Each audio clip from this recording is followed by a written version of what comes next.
ఉదయం లేవగానే ఈ చిన్న పని చేస్తే లక్ష్మీ కటాక్షం కలుగుతుంది. మనిషి ఎన్నో రకాల సమస్యలతో సతమతం అవుతూ ఉంటాడు. ఆర్థికంగా, మానసికంగా, శారీరకంగా ఇలా అనేక సమస్యలు ఎదుర్కొంటూ ఉంటాడు. అయితే మన పెద్దలు చెప్పిన కొన్ని నియమాలు పాటించడం వలన కొన్ని సమస్యల చిక్కుల నుండి బయటపడటంతో పాటు మంచి జరిగి ప్రశాంతత కలుగుతుంది. అలాంటి వాటి గురించి కొన్ని విషయాలు తెలుసుకుందాం. ఈ రోజుల్లో మనిషి నిద్ర లేచాడంటే ముందుగా చేసేది ఫోన్ అని చెప్పవచ్చు. కానీ అసలు పొద్దున్న నిద్ర లేవగానే కళ్ళు తెరచి అరచేతులు చూసుకోవాలి. మన చేతిలోనే లక్ష్మీదేవి కొలువు ఉంటుంది కాబట్టి లేవగానే మన అరచేతులను చూసుకుంటే లక్ష్మీ ప్రసన్నం కలుగుతుంది. ఇలా చేయటం వలన జీవితంలో అదృష్టం వెన్నంటే ఉంటుంది. అలాగే నిద్రపోయే ముందు ఓం నమ శివాయ అని 11 సార్లు జపించి ఎవరితో మాట్లాడకుండా నిద్రపోవాలి.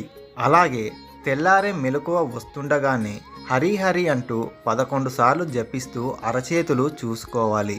లేచాక ఇష్ట దైవాన్ని చూడవచ్చు, లేదా ఎవరి ముఖాన్ని వారు అద్దంలో చూసుకోవచ్చు. అద్దాన్ని లక్ష్మీదేవి నివాస స్థానంగా చెబుతుంటారు కాబట్టి అద్దాన్ని ఉదయాన్నే చూస్తే చాలా మంచిదంటారు. మంచం దిగుతూనే 2 చేతులు భూమికి ఆనించి తల్లి లాంటి నీ మీద కాళ్ళతో నడుస్తున్నాను కాపాడు తల్లి అని భూమాతను కోరుకోవాలి.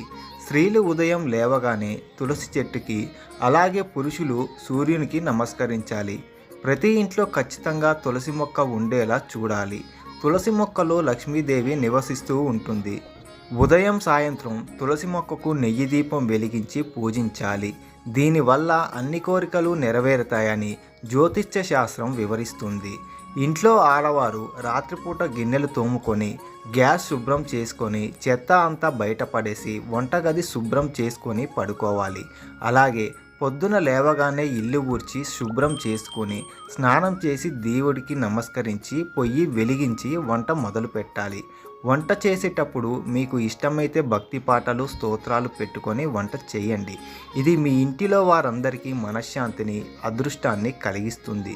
మీరు అలా చేసిన వంట చిన్నపిల్లలకు చురుకైన బుద్ధి కలిగి మంచి మనసున్న మనుషులుగా తయారవుతారు. బొట్టు లేని ఆడపిల్లలను పొద్దున్నే అస్సలు చూడకూడదు. అలాగే జుట్టు విరబోసుకుని ఉన్న భార్యని మగవారు చూడకూడదు.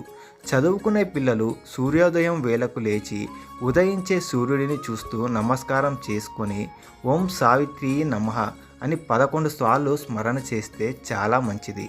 ఫ్రెండ్స్, మరి ఈ వీడియో నచ్చినట్టయితే లైక్ చేసి మరిన్ని వీడియోల కోసం ఛానల్ సబ్స్క్రైబ్ చేసుకోండి.